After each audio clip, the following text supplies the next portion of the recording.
ಕನ್ನಡ ನಾಡು, ಇದು ಕನ್ನಡಿಗರ ನಾಡಿ ಮಿಡಿತ.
ದುರ್ಗಮ್ಮ ಗುಡಿ ಪಕ್ಕದಲ್ಲಿ ಇರೋ ಈ ಅಂಡರ್ ಬ್ರಿಡ್ಜ್ ಬೈಪಾಸ್ ಮೊದಲೆಲ್ಲ ನೀರು ನಿಂತ್ಕೊತಾ ಇತ್ತು, ಭಾಳ ರಿಪೇರಿ ಇದಕ್ಕೆ ಬೇಕಾಗಿತ್ತು, ಇದಕ್ಕೆ ರೆನೋವೇಷನ್ ಬೇಕಾಗಿತ್ತು. 2 ಕೋಟಿ ಚಿಲ್ಲರೆ ದುಡ್ಡು ಖರ್ಚು ಮಾಡಿಬಿಟ್ಟು ಇದೆಲ್ಲ ರಿನೋವೇಷನ್ ಮಾಡಿಸಿದ್ದಾರೆ. MLA ಅವರು ಕಷ್ಟಪಟ್ಟು ಅವ್ರ ಟೀಮಿಗೆಲ್ಲ ಇಟ್ಕೊಂಡು ಇವೆಲ್ಲ ಕೆಲಸ ಮಾಡಿದ್ದಾರೆ. ಮತ್ತು ಮುಂದೆ ಟವರಿಗೆ ಕೂಡ ಆಲ್ಮೋಸ್ಟ್ 7 crores ಏನೋ ಖರ್ಚು ಮಾಡಿದ್ದಾರೆ. ಟವರಿಂದ ಸಂಗಮ್ ಸರ್ಕಲ್ವರೆಗೆ ರೋಡಿಗೆ 8 ಕೋಟಿ ಚಿಲ್ಲರೆ ಖರ್ಚು ಮಾಡ್ತಾ ಇದ್ದಾರೆ. ಮತ್ತು ಈ ರೋಡಿಂದ ಮುಂದೆವರೆಗೆ ಮತ್ತೆ 3.5 ಕೋಟಿ ಖರ್ಚು ಮಾಡ್ತಾ ಇದ್ದಾರೆ. ಇಷ್ಟೆಲ್ಲ ಕೆಲಸ ಇವ್ರು ಮಾಡಿದ್ದಾರೆ. ಇವತ್ತು ಇದು ಮೊದಲನೆಯ ಉದ್ಘಾಟನೆ ನಾವು ಮಾಡ್ತಾ ಇರೋದು. ಇನ್ನು ಮುಂದೆ ಕೆಲವೊಂದು ದಿವಸಗಳಲ್ಲಿ ಈ ಏರಿಯಾದು ಉದ್ಘಾಟನೆಗಳೆಲ್ಲ ಮಾಡ್ತೀವಿ. ಅದ್ರ ಜೊತೆಯಲ್ಲಿ KKRDBಯಲ್ಲಿ ಆಗಲಿ, DMFಲ್ಲಿ ಆಗಲಿ, KMERC ಆಗಲಿ ಮತ್ತು ನಂದು MP ಲ್ಯಾಡ್ ಫಂಡ್ಸಲ್ಲಾಗಲಿ ಬೇಕಾದಷ್ಟು ನಾವು ಹಣ ಕೊಟ್ಟಿದ್ದೀವಿ. ಎಲ್ಲ ಕಡೆ ಕೆಲಸಗಳು ನಡೀತಾ ಇದ್ದಾವೆ. ಇವನ್ನ ಶುರುವಾತ್ ಮಾಡಿದ್ದೀವಿ. ಇಲ್ಲಿಂದ ಇನ್ನು ಬೇರೆ ಬೇರೆ ಕಡೆ ಎಲ್ಲ ಉದ್ಘಾಟನೆ ಮಾಡ್ತೀವಿ. ಆಮೇಲೆ 250 crores 24x7 260 crores 24x7 water ಸಪ್ಲೈಗೆ ಕನಿಷ್ಠ ಒಂದು 20 ವರ್ಷದಿಂದ ನಾವೆಲ್ಲ ಮಾತಾಡ್ತಾ ಇದ್ದೀವಿ, ಪ್ಲ್ಯಾನ್ ಮಾಡ್ತಾ ಇದ್ದೀವಿ, ಡಿಮ್ಯಾಂಡ್ಸ್ ಆಗ್ತಾಯಿತ್ತು. ನಾವು ಸರ್ಕಾರಕ್ಕೆ ಡಿಮ್ಯಾಂಡ್ ಮಾಡ್ತಾ ಇದ್ವಿ, ಬೇರೆ ಬೇರೆ ಪಾರ್ಟಿಗಳೆಲ್ಲ ಮಾಡ್ತಾಯಿದ್ರು. ಇವತ್ತದು ಕನಸು ನನಸಾಗಿದೆ. 260 crores ಅದಕ್ಕೆ ರಿಲೀಸ್ ಮಾಡಿದ್ದಾರೆ. ಪ್ಲಸ್ 125 crores ಮತ್ತು ಎಕ್ಸ್ಟ್ರಾ MGNYದಲ್ಲಿ ಮತ್ತು 125 crores ಕೂಡ ಅದಕ್ಕೆ ರಿಲೀಸ್ ಆಗ್ತಾ ಇದೆ. ಡ್ಯಾಮಿಂದ ಬಳ್ಳಾರಿ ನೇರ ಫಸ್ಟ್ ಹಂತದಲ್ಲಿ 260 ಕೋಟಿ ಪೈಪ್ಲೈನ್ದು ಇದರಲ್ಲಿ ಅದು ರಿಲೀಸ್ ಮಾಡ್ತಾ ಇದ್ದಾರೆ. ಆಮೇಲೆ ಇವೆಲ್ಲ ಕೆಲಸಗಳು ನಾವೆಲ್ಲ ಮಾಡ್ತಾ ಇದ್ದೀವಿ. ಈ ಹೊಸಪೇಟೆ ರೋಡು ಅದನ್ನು ಮತ್ತೆ ಕಂಪ್ಲೀಟ್ ಆಗೋವರೆಗೆ ಬಂದಿದೆ. ನಾನು ಪಾರ್ಲಿಮೆಂಟಲ್ಲಿ ಇಶ್ಯೂ ಅರೇಂಜ್ ಮಾಡಿದ್ದೆ ಮತ್ತು ಲೆಟ್ರು ಬರೆದಿದ್ದೆ. ಪ್ಲಸ್ ನಿನ್ನೆ ಮೊನ್ನೆ ನಾನು ಪಾರ್ಲಿಮೆಂಟಲ್ಲಿ ನಿಮಾನ್ಸ್ಬೇಕು ಅಂದ್ಬಿಟ್ಟು ನಾನು ಇಶ್ಯೂ ರೇಸ್ ಮಾಡಿದ್ದೀನಿ ಬಳ್ಳಾರಿಗೆ. ಅದ್ರ ಜೊತೆಯಲ್ಲಿ JP ನಡ್ಡಾ ಹೆಲ್ತ್ ಮಿನಿಸ್ಟರ್ ಅವರು ಆಶ್ವಾಸನೆ ಮಾಡಿದ್ದಾರೆ, ಪ್ರಾಮಿಸ್ ಮಾಡಿದ್ದಾರೆ ಒಂದು ನಿಮಾನ್ಸ್ ಇಲ್ಲಿ ಕೊಡ್ತೀವಿ ಅಂದ್ಬಿಟ್ಟು. ಇಷ್ಟೆಲ್ಲ ಡೆವಲಪ್ಮೆಂಟ್ ಎಲ್ಲ ಮಾಡ್ತಾ ಇದ್ದೀವಿ. ಆಮೇಲೆ ನೀವೆಲ್ಲ ಕೇಳ್ತಾ ಇದ್ರಿ, ರಾಹುಲ್ ಗಾಂಧಿ ಅವ್ರು ಬಂದು, ಮಲ್ಲಿಕಾರ್ಜುನ್ ಖರ್ಗೆ ಸಾಹೇಬ್ರು ಅವ್ರು ಬಂದು ಇದು ಬಳ್ಳಾರಿಯಲ್ಲಿ ಜೀನ್ಸ್ ಪಾರ್ಕ್, ಜೀನ್ಸ್ ಕ್ಯಾಪಿಟಲ್ ಮಾಡ್ತೀವಿ ಅಂದ್ಬಿಟ್ಟು 5000 crores ಅನೌನ್ಸ್ ಮಾಡಿ ಹೋಗಿದ್ದೀವಿ ಅಂದ್ಬಿಟ್ಟು 125 acres ಇವಾಗ MP ಪಾಟೀಲ್ ಅವರು ಇಯರ್ ಮಾರ್ಕ್ ಮಾಡಿದ್ದಾರೆ. ಈ ಬಜೆಟಲ್ಲಿ ಕೂಡ ನಾವು ಕೇಳ್ತಾ ಇದ್ದೀವಿ ಸ್ವಲ್ಪ ದುಡ್ಡು ಅಲಾಟ್ ಮಾಡಿ ಅಂದ್ಬಿಟ್ಟು ಆ ಕೆಲಸಗಳನ್ನು ಸ್ಟಾರ್ಟ್ ಮಾಡ್ತಾ ಇದ್ದೀವಿ. ಇಡೀ ಬಳ್ಳಾರಿನೇ ಒಂದು ಸುವರ್ಣ ಬಳ್ಳಾರಿ ಮಾಡಬೇಕನ್ನೋದು ನನ್ನ ಡ್ರೀಮ್ ಪ್ರಾಜೆಕ್ಟ್. ಇದು ಅದರಲ್ಲಿ ಮೊದಲನೇ ಹಂತದ ಅನ್ಕೋಬೋದು. ಇವತ್ತು ದುರ್ಗಂಗುಡಿ ಅಂಡರ್ ಪಾಸ್ ಆಗಿರ್ಬೋದು, ಇನ್ನು ಹಲವಾರು ಫಂಡ್ಗಳೆಲ್ಲ ರೆಡಿಯಾಗಿದೆ. ನಾನು ಯಾಕೆ ಜನಕ್ಕೆ ಭಾಳ ತೊಂದರೆ ಆಗುತ್ತೆ, ಪ್ರತಿಯೊಂದು ರೋಡ್ ತೆಗೆದಾಕಿದ್ದಾರೆ ಅಂಥೇಳಿ ಒಂದೊಂದು ರೋಡ್ ತೆಗೆದಾಕಿ ಇವತ್ತು ನೀವು ಇನ್ನೊಂದು ಮೋಕ ರೋಡ್ ನೋಡಿರ್ಬೋದು. ಆ ರೋಡಲ್ಲಿ ಕೂಡ ಎಲ್ಲ ವೈಡ್ನಿಂಗ್ ಮಾಡಿಕೊಂಡು ಅಲ್ಲೊಂದು 7 ಕೋಟಿ ರೂಪಾಯಲ್ಲಿ ನಾವೆಲ್ಲ ಅಭಿವೃದ್ಧಿಯನ್ನು ಮಾಡ್ಕೊತಿದ್ದೀವಿ.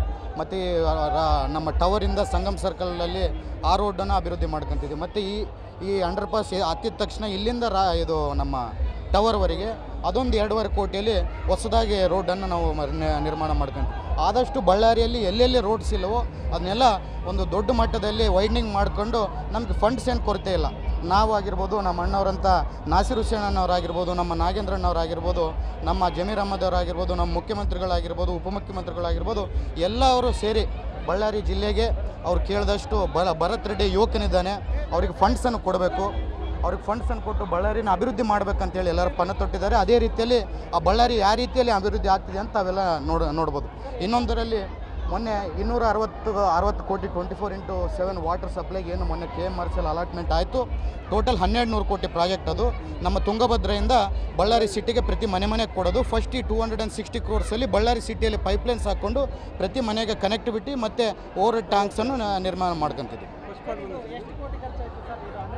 ಈ ಅಂಡರ್ ಪಾಸ್ಗೆ ಒಂದು 2ರಿಂದ 2.20 ಕೋಟಿ ಖರ್ಚಾಗಿದೆ. ಇಲ್ಲಿಂದ ಮುಂದೆಗೆ ಒಂದು 2.5 ಕೋಟಿ ಖರ್ಚಾಗುತ್ತೆ. ಟೋಟಲ್ ಈ ಸರ್ಕಲ್ ಬಂದ್ಬಿಟ್ಟು ಒಂದು 22 ಕೋಟಿ ರೂಪಾಯಲ್ಲಿ ನಾವು ಡೆವಲಪ್ ಮಾಡ್ತೀವಿ. ವಾಚ್ ಟವರ್ ರೆಡಿ ಆಗಿದೆ, ಸಂಗಮ್ ರೋಡು ರೆಡಿ ಆಗಿದೆ. ಪಕ್ಕಿಗೆ ಒಂದು ಆ್ಯಂಫಿ ಥಿಯೇಟ್ರ್ ಮಾಡ್ತಿದ್ದೀವಿ. ಯಾಕಂದರೆ ವಾಚ್ ಟವರಲ್ಲಿ ಇದ್ದಾಗ ಪಕ್ಕಿಗೆ ಜನರು ಕುಂತು ಒಂದು ವೈಫೈ ಝೋನು ಆ ಥರ ಮಾಡ್ಬೇಕಂತೇಳಿ ಒಂದು ಆ್ಯಂಫಿ ಥಿಯೇಟ್ರ್ ಒಂದು ಪೆಂಡಿಂಗ್ ಇದೆ. ಅದೊಂದು ಮಾಡಿಕೊಂಡು ನಮ್ಮ ಸಾಹೇಬ್ರನ್ನ, ನಮ್ಮ ನಾಸಿರ್ ಹುಸೇನ್ ಅವರು ಟೈಮು ಮತ್ತು ನಮ್ಮ ಸಿದ್ದರಾಮಯ್ಯ ಸಾಹೇಬರು DCM ಸಾಹೇಬ್ರದ್ದು ಟೈಮ್ ತೊಗೊಂಡು ಅವರೇ ಬಂದು ಉದ್ಘಾಟನೆ ಮಾಡ್ತಾರೆ ಅಂತ ಹೇಳಲಿಕ್ಕೆ ನೀವಿನ್ನು ಕನ್ನಡ ನಾಡು ವಾಹಿನಿಯನ್ನ ಸಬ್ಸ್ಕ್ರೈಬ್ ಮಾಡಿಕೊಂಡಿಲ್ವಾ? ಈಗಲೇ ಸಬ್ಸ್ಕ್ರೈಬ್ ಮಾಡಿ, ಬೆಲ್ ಐಕಾನ್ ಅನ್ನ ಒತ್ತಿ ನೋಟಿಫಿಕೇಶನ್ಗಳನ್ನ ಪಡೆಯಿರಿ.